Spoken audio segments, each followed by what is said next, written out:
Hello, welcome back to my channel. I'm Smoke Sammy, and today I have some more Am I the Devil posts for you. Am I the villain for damaging a gym wall and leaving false information?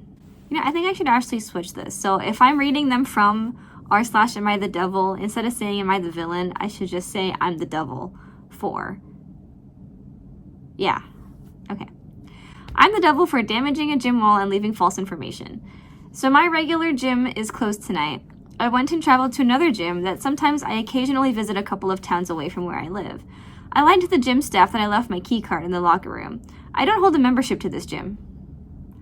Before I even began my workout, I picked up a 10-pound medicine ball and I asked one of the gym staff employees at the front desk for permission on whether or not I can use the ball.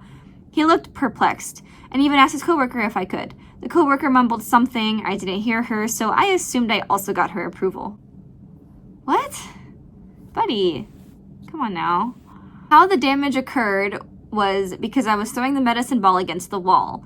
Before I even threw the ball against the wall, I knocked on the wall to check whether or not it was a drywall. I checked the wall to see if it was drywall. It seemed pretty sturdy. Simply put, I wasn't sure. That's a lot of words just to say I don't know. After each throw against the wall, it left a black streak from the ball, also some slight dents. Since I received permission, which you didn't though, I wasn't too worried. Halfway into my exercise, the wall caved in and I immediately walked up to the front desk and notified the employees. The female employee, very overweight, because that's relevant, took my information down while belittling me for not knowing how to use a medicine ball, which I could tell she's never done before. This was when I volunteered a fake name, followed by a fake phone number that I wrote on the property damage form. When she tried to look up the account that I didn't have with a fake number, she said how she couldn't find the account. Obviously, I played dumb, and she said if I don't need the member number, it's a problem, because at that point, I technically trespassed and damaged the property. I'm not delusional, and I do hold myself accountable. How? Where is the accountability? Is it in the room with us? However, their fault is that they didn't seem to care if I checked in or not after I left the locker room. They allowed a stranger into the gym without verifying. They shouldn't have let me in to begin with. Oh, so that just validates everything that you've done to this point then, because it's their fault. They didn't check. The fuck? Also, each time the ball hit the wall, it was a very loud sound that everybody in the gym heard, including the front desk employees. So, if they had a feeling that I shouldn't have done that, or if the female gym employee knew I shouldn't have done that, then why didn't she come up and tell me to stop? Again, I know I'm wrong in this one, but she had ample time to prevent me from creating a hole. Okay, has OP really just said, I do hold myself accountable, and then proceeded to list all of these excuses, putting the accountability onto the employees of the gym, and not taking any for himself. When I saw an opportunity while they weren't looking, I zoomed out. Paranoid made me believe cameras could find my license plate, so I ran around the parking lot far away from the gym in a big circle before I drove off. They'll probably file a police report, but I doubt any detective, let alone police officer, would care enough to investigate this matter. Should I be worried? Now I have to wait for the heat to cool off. I'll pay if I must, but I always say, like that 2002 Spielberg film, Catch Me If You Can. Is this guy for real? This can't be real. Is this real? I hope this isn't real. What? This person just lives their life like this? What? Oh, somebody brought up a good point. OP does not realize that they can rewind the camera footage. So, like, leaving and then running around the parking lot before you got back into your car doesn't help because they could still go back and see you leave the car to begin with. I don't even know what to say to this. This is wild. This is wild. Yikes. I'm the devil for messing with my boyfriend's friendships. Okay, so my boyfriend Tom has always had a very good support system and social circle, which is one of the reasons I like him so much, as I feel it makes me have to do less of the emotional labor in our relationship.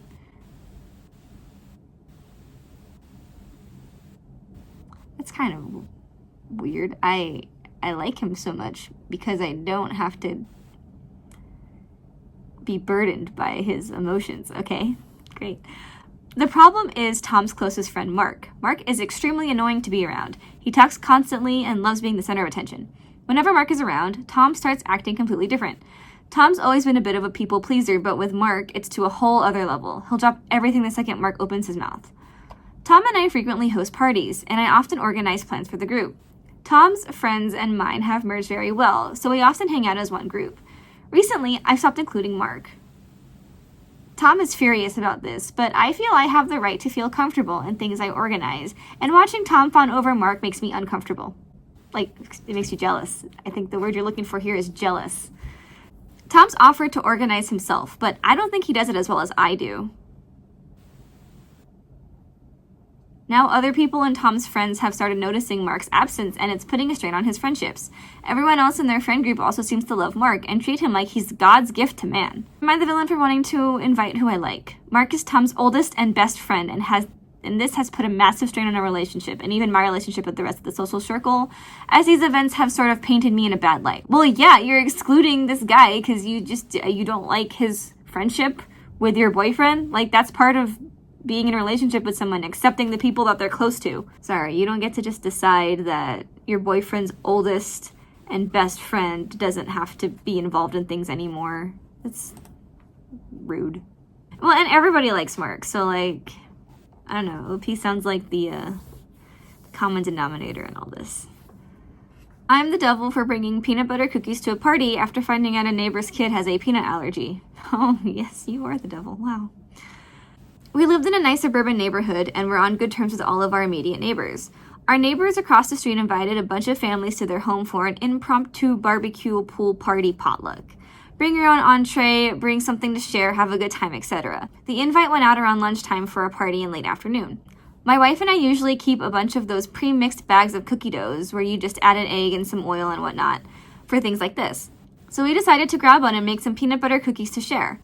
We let the neighbors all know this is our plan, and the hosts say they're looking forward to having them, and we make the cookies.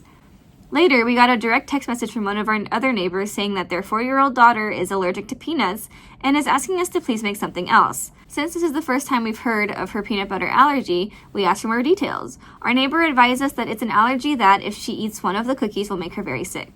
We respond and say that we've already made the cookies and plan to bring them, but we will put them in a brightly marked container and make sure it is out of reach of their daughter, so there is no risk of her eating the cookies. That's not quite... Party goes off, we bring the cookies in one of those bright red Christmas cookie tins, and we set it out well out of the reach of the kids. We pointed out the cookies to the hosts and asked them to help us make sure that the neighbor's daughter doesn't get them. And when the neighbors arrived, we pointed out the same thing to them. The party went on without issue. All seemed well, and I never observed the neighbor's daughter anywhere near the cookies. When it came time for us to leave, I asked the host to keep a closer eye on the cookies for us just to be safe, which they agreed to do, and we depart. Over the next few months, we noticed that the neighbors were suddenly not taking to us. This chilly reaction spread to the other neighbors with kids within our neighborhood group. I finally caught one of the neighbors outside one day and asked him to point blank if they were upset at us. He tells me that yes, they are angry at us for bringing those cookies and putting their daughter in danger. They ask how they can possibly ever trust their daughter around us again. They haven't spoken to us since. We are honestly still floored by their reaction. If it were a peanut allergy, where even the slightest exposure would risk death, then of course we wouldn't have brought the cookies. But given that she'd need to deliberately eat them for any negative reaction to happen, we thought we were taking more than adequate safeguards. No, that's not how that works. Like, it's so easy for another kid to take a cookie out of the tin and then share it with a neighbor's daughter who has the allergy. Even touching the peanut butter cookie and then serving yourself food that isn't peanut butter, it will still cross-contaminate the food, and she can still eat the peanut butter. Like, it's not just about whether or not she eats the cookie. So that's the story. I have some follow-up information to share as customary, but before I do, I need to know, were we the villains for bringing peanut butter cookies to this party, even after finding out that our neighbor's daughter had a peanut allergy? Yeah, like, they straight up asked you. They directly messaged you saying, hi, our daughter has this allergy. Please do not bring the cookies. And you didn't care. I also feel like peanut butter, like peanuts, just such a severe allergy that a lot of people have. So, like, I don't know. Whenever there's like a potluck involved, I just avoid nuts. Well, okay, I avoid nuts anyway because I actually don't like them.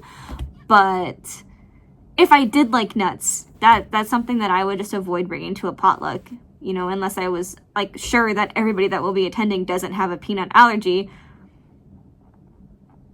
which they weren't sure.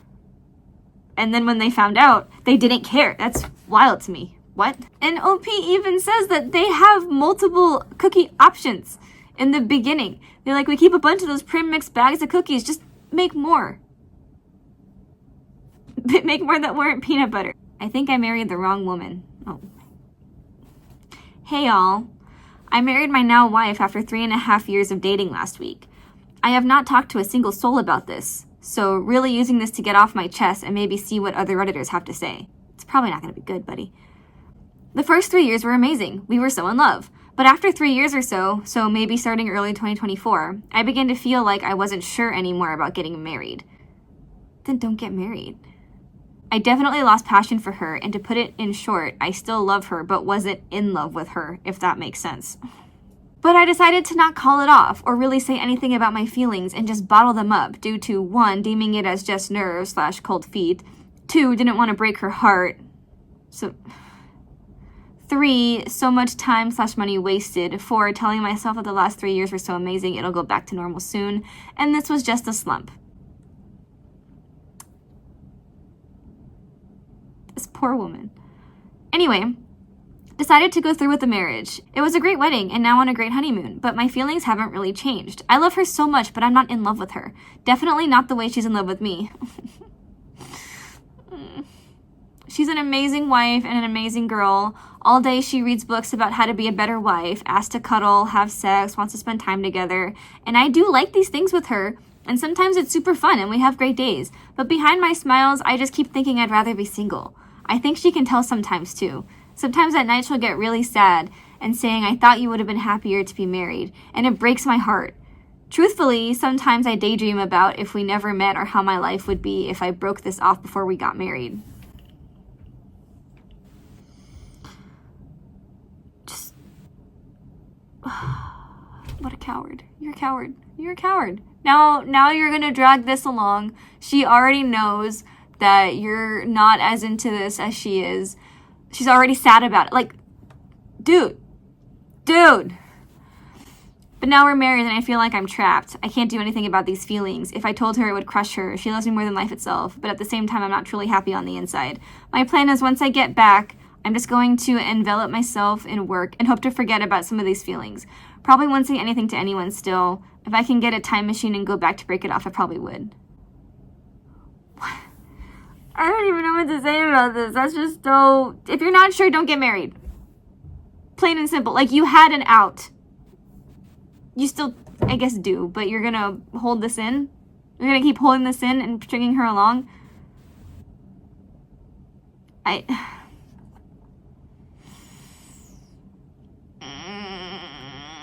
Oh, this comment.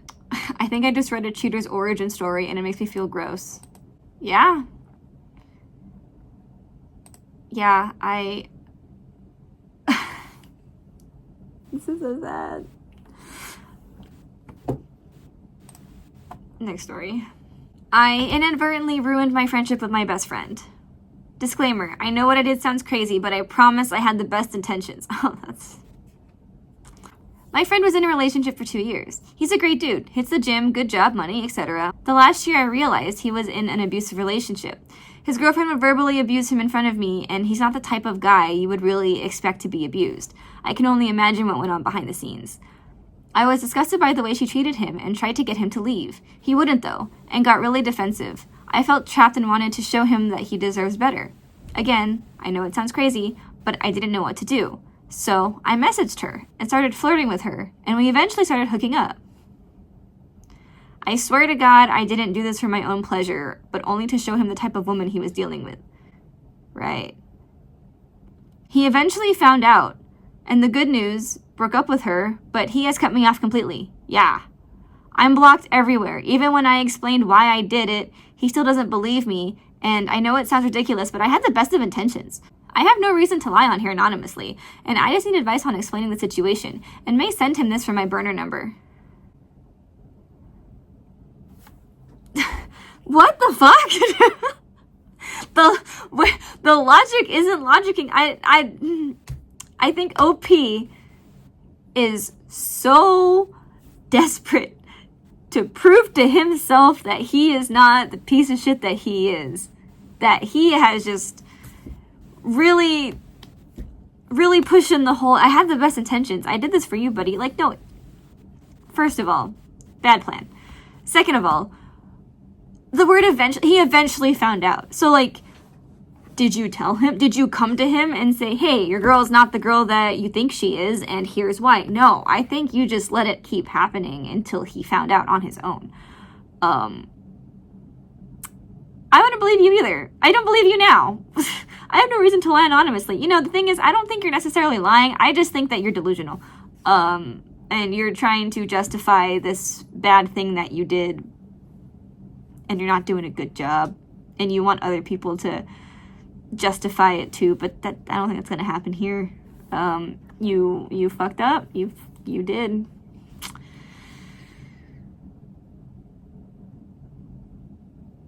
All right, yeah, no, that's enough for today.